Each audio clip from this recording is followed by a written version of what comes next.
بسم الله الرحمن الرحيم الحمد لله رب العالمين الصلاة والسلام على خير بشرية محمود الأحمد المصطفى الأمجد حبيب إله العالمين أبي القاسم المحمد اللهم صل على محمد وآل محمد صلوات الله عليه وعلى آله الطيبين الطاهرين المعصومين الميامين صلوات.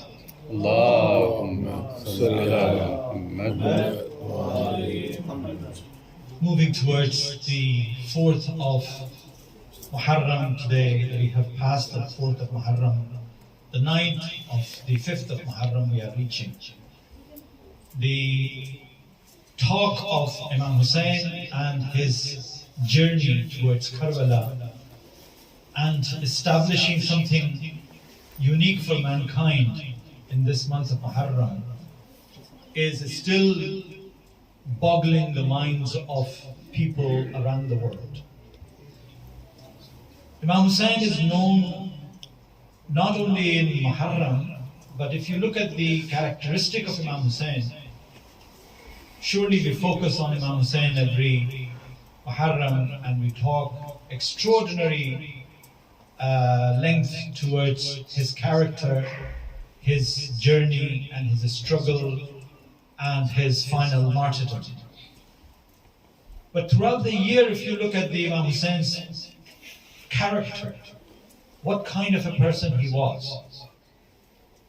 He was Imam after Imam Hassan's passing. He was the holy Ahlul Bayt, the part of Ayat al-Tathir. So Imam Hussein's position has been very unique and strong.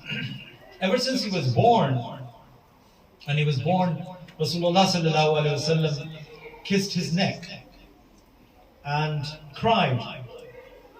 And people said that, why did you do that? He said, I can see what you can't see. So Imam Hussein's journey throughout the life, what kind of life he led in the shadow of his father and his grandfather. When his grandfather is praying, he would play alaykum salam. When his grandfather is praying, he would climb on the shoulder of his grandfather and he will extend the sajda.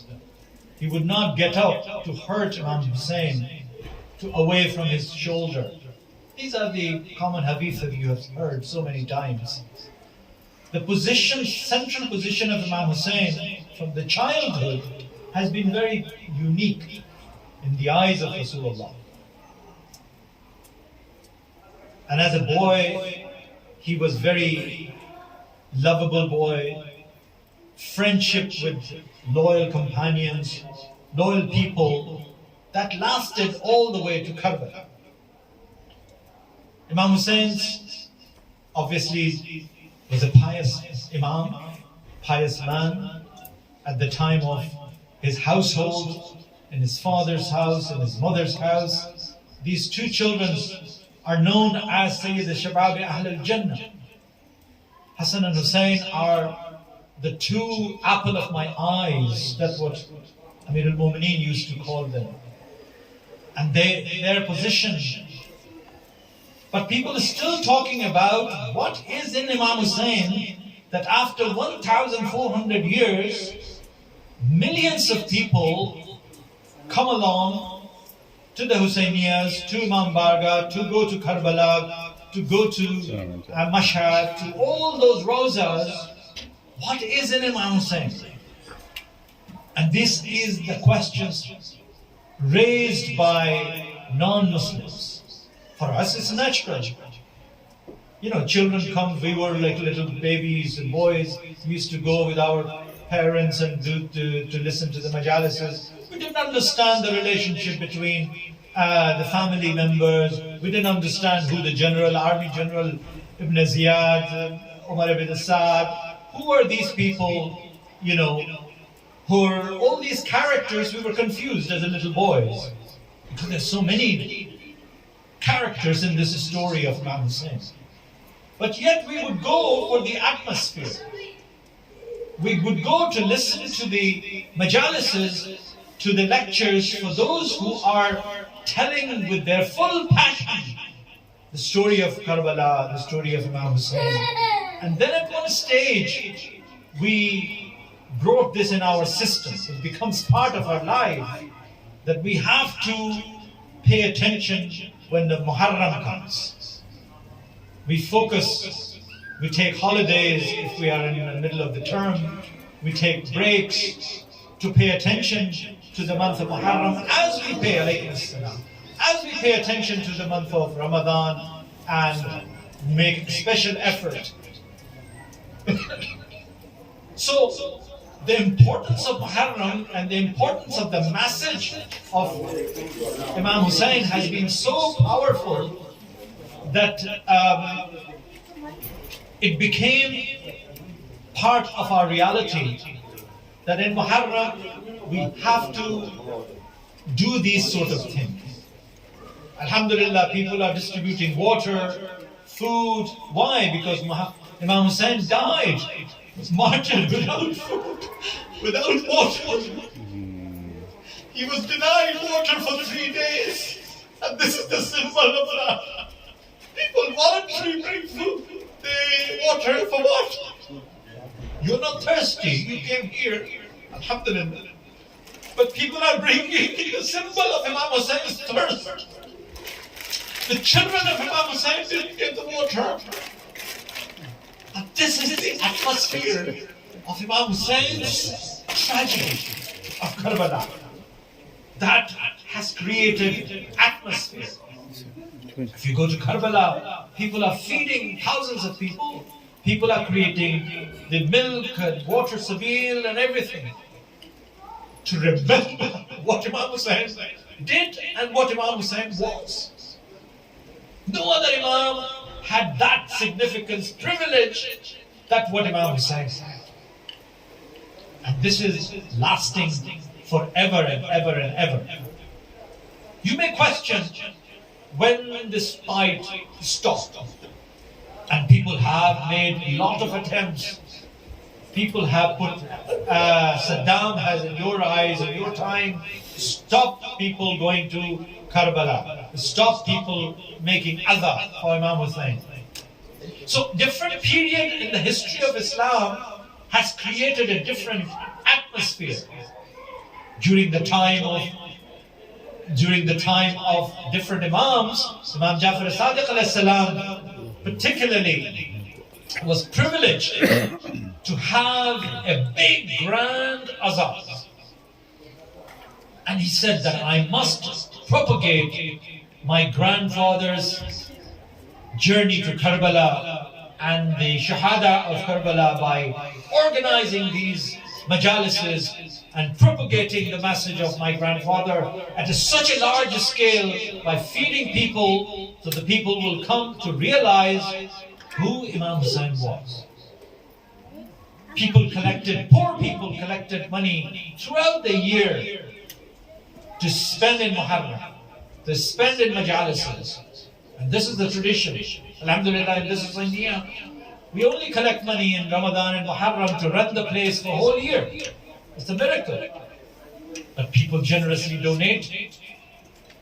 And this is the way Imam Hussain is being remembered throughout the year. The budget of this place is only twice a year people collect money for the sake of Islam, for the sake of Imam Hussain. So Imam Hussain in that sense is unique in terms of all the different Imams. He was, as I said, pious, God-fearing Imam, and a divine personality. From the childhood, his position has been very unique in the eyes of Rasulullah. Rasulullah recognized, obviously Rasulullah knew what's going to happen to Imam Hussain. He was a prophet of Islam. He could see things which a common man cannot see. The position of Rasulullah was different. People did not believe in him at that time, but he knew how he would create a family that will be an example to the world, to the mankind, when it comes to the basics of honesty, justice, and all the principles of Islam. These are the living human beings who implemented Islam in their lives. Amir al-Mu'mineen, Ali ibn Abi Talib, implemented the written Quran in his own lifestyle. People say that when the wahi will come, the Amir al-Mu'mineen will be person who will be also listening to the verses of Quran from Rasulullah sallallahu alaihi wasallam. And of course, those verses were also being translated and conveyed back into the family. Fatima al-Zahra salamullah alayhi would listen. Bibi Khadija would listen. And so therefore, those messages which is hidden in this Quran is the part and parcel of the family of Rasulullah. It is so important, so heavy, that we have to pay attention and emphasize this point, that people must understand the nature and the weight of this Ahlul Bayt alayhi salam. And what a way they have spent their lives. Amir al-Mu'mineen struggled all his life in order to pass the message of Rasulullah, in order to struggle by explaining to people the message of Allah subhanahu wa ta'ala. And the people were opposing him. People were persecuting him. People were hunting him down. And that journey continued in his family. And if you look at the people who, even in our lifetime, Bakr Sadr, these are the people in our lifetime we have experienced. Simple people doing a job for people. Shahid Mutahari. All of those scholars in the name of Islam struggled and become the attraction of the rulers, and the rulers then become turned cruel to them and to create atrocities on their lives. And this is the tradition of Ahlul Bayt alayhi salam that has continued and will continue. So much so that after, when the Karbala did happen, and after that, when Bibi Zainab Salamullah alayhi was in prison, she was crying and obviously heartbroken, losing Imam Hussain, losing children, losing everybody, and continuously crying, and she fell asleep. And she was complaining that, she was saying, who will remember my brother Hussain? We are right in the remote dungeon, in the prison of Yazid. Perhaps we will pass away soon as well. Who will remember my brother? Who will remember the children of Hussain? The little baby Ali Asghar, Ali Akbar, Sakina, who passed away in the prison. Who will remember that? And then once she slept, she had Rasulullah in a dream. And Rasulullah came and he said, that grandchild, do not be despair. Do not be disheartened. I will create a nation. That nation will continue to remember your Hussain. Up until the time the world will continue to exist. Until Yawm Qiyamah, the name of Hussain will be raised in different parts of the world. Far corner of the world. Who would have thought the edge of Europe, Dublin, a small city, Ireland, majority of the people in my country where I come from, and perhaps in your country, never heard of the country called Ireland. The thing is part of England. Who would have thought that, alhamdulillah, the Shi'as would remember Imam Hussein, take a procession out on the street, Masira on the street. Alhamdulillah, on Saturday we will have a Masira on the street and O'Connell Street. We start from Christchurch and walk all the way up to Masira and O'Connell Street. Who would have thought that would have done? Few years ago. This is the miracle of Rasulullah sallallahu alaihi wasallam that he conveyed to his granddaughter, Bibi Zainab salamullah alayhi, in the prison. It's a very famous hadith that he has said that my generation will remember Hussein. Don't be despair. And this is the cornerstone of Islamic belief, that do not despair and do not be despair. Imam Hussein, as I said, was a loyal friend. And I just wanted to shed a few lights, a few minutes, on his dear friend, Habib ibn Mazahir. Habib ibn Mazahir was a childhood friend of Imam Hussein. During the time of Rasulullah, Habib will walk behind Imam Hussein. And sometime will pick up the dust under the feet of Imam Hussein and will put on his head. Rasulullah said, why would you do that? And the Mazahir would ask, this child is my child, is a very loving child of your son Hussein. And Rasulullah would say that one day this Habib will be the helper of Hussein in Karbala. That's why I kiss him, I love him. Habib, you are a very dear child to me. And Habib ibn Mazahir al-Asadi belongs to Bani Asad's tribe. They lived in Kufa. He was one of the persons who invited Imam Hussein, when we talked about it in the last few lectures, about the letters. Habib was one of the persons who wrote a letter to Imam Hussein and said that, please come to Kufa. So his companionship with Imam Hussein was very close. And as the days of after the second of Moharrram, as the days continued, you have seen that the forces of Ibn Ziyad has been pouring down into Karbala. Every day you will hear the news, somebody arrived. And Bibi Zainab salamullah will ask Hussein, who has arrived? He said, again another bloodthirsty of Hussein has arrived. Karbala has arrived. Umar Syed has arrived. Few thousand, 5,000, 6,000, 8,000 forces every day was arriving from different directions on the instructions of Ibn Ziyad to reach to Karbala to kill and finish Hussein and his family.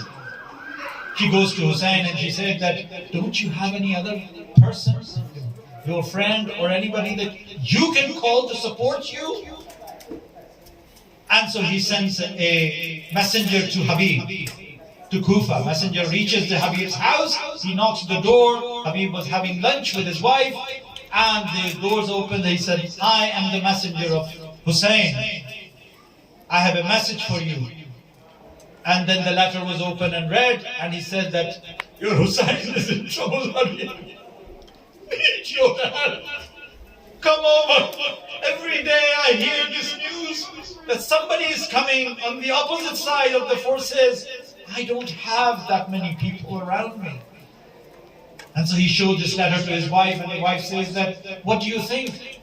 He said that I'm thinking about you. How can I leave you alone here in Kufa? Look at the condition of Kufa. Soldiers are sealing the city and everything. And she got angry. She said, Yabna Rasulullah is calling you and you are thinking about me? Give me your sword, I will go, if you are reluctant to go. And he said, no, I was just testing your temper. Of course I will go. He sends his slave to the horse, and then he strikes to. Now this is a difficult time as the Kufa is sealed. Kufa is not easy to escape. But in the middle of the night, he leaves Kufa successfully and he gallops towards Karbala. On the 7th of Moharrram, he reaches Karbala. and he says, Assalamu alaikum, Yabna Rasulullah, Habib is here on your request. I will be beside you, I will fight with you on the day of Karbala. Don't be despaired, your friend. And he hugged Habib. He said, Habib, you have come to help your dear friend from childhood. How lucky I am to have you. Habib is one of those people who reached, the first person who reached Karbala to help.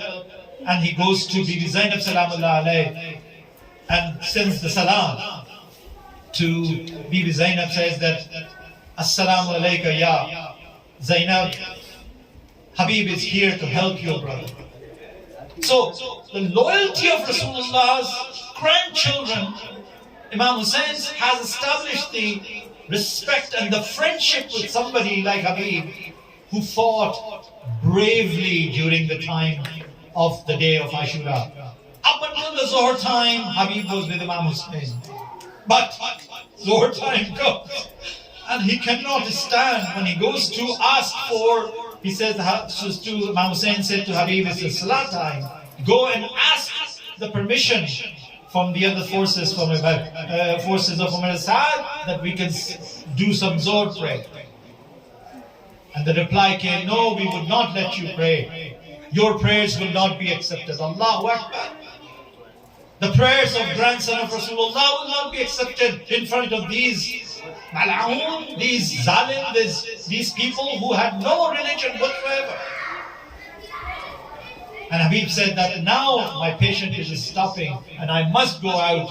And he draws his sword, says my salam to Hussein, and goes to the battlefield, fight bravely. He's one of those old, strong soldier along with Syed of Zuhairatain. Habib ibn Mazahir was the soldier at the time with Amir al-Mu'mineen, with Rasulullah, his father.